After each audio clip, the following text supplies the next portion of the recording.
Bonjour frères et sœurs bien-aimés, je vais aujourd'hui nous encourager, nous fortifier en prenant pour référence l'histoire de Joseph dans la Bible, puisque c'est une histoire qui nous enseigne l'humilité, la patience, le renoncement à soi, c'est-à-dire le renoncement à son orgueil, à ses propres ressentis, et qui nous enseigne aussi sur la miséricorde.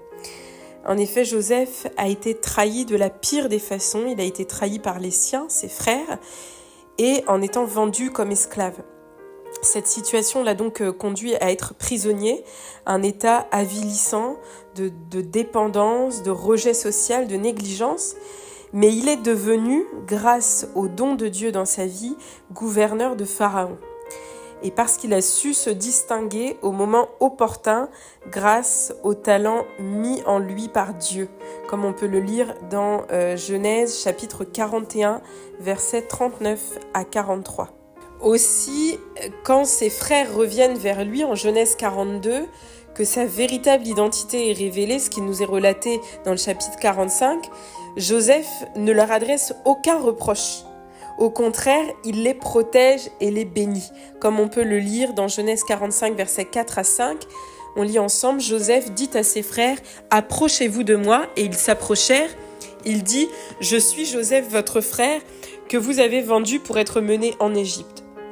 Maintenant, ne vous affligez pas et ne soyez pas fâchés de m'avoir vendu pour être conduit ici, car c'est pour vous sauver la vie que Dieu m'a envoyé devant vous. » Quelle réaction formidable de la part de Joseph qui lui-même console ses frères. Ne soyez pas fâchés de m'avoir vendu pour être conduit ici. Combien d'entre nous seraient capables de rendre le bien après avoir subi tant de mal ? Joseph, lui, a choisi le bien, peu importe ce qu'il avait souffert. Cette attitude ne dépend pas seulement d'une bonne disposition de cœur de Joseph. Elle a un lien avec la perception qu'avait Joseph de ce que Dieu avait fait dans sa vie pour le sauver des pièges tendus. Cette attitude a un lien avec la reconnaissance et la gratitude de Joseph à l'égard de Dieu. Parce que c'est en effet à la mort de leur père qu'il révèle cette vérité à ses frères, comme nous pouvons le lire dans Genèse chapitre 50, versets 15 à 20, nous lisons ensemble. Quand les frères de Joseph virent que leur père était mort, ils dirent « Si Joseph nous prenait en haine et nous rendait tout le mal que nous lui avons fait. » Et ils firent dire à Joseph « Ton père a donné cet ordre avant de mourir. Vous parlerez ainsi à Joseph. Oh, pardonne le crime de tes frères et leurs péchés, car ils t'ont fait du mal. Pardonne maintenant le péché des serviteurs du Dieu de ton père. » Joseph pleura en entendant ces paroles. Ses frères vinrent eux-mêmes se prosterner devant lui et lui dirent « Nous sommes tes serviteurs. » Joseph leur dit « Soyez sans crainte, car suis-je à la place de Dieu ? Vous aviez médité de me faire du mal.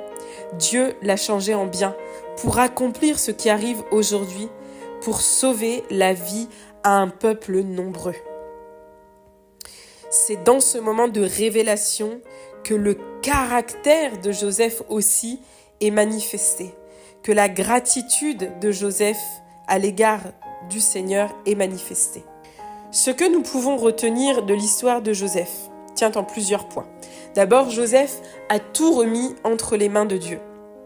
Ensuite, il exprime une pleine reconnaissance pour les œuvres de Dieu dans sa vie.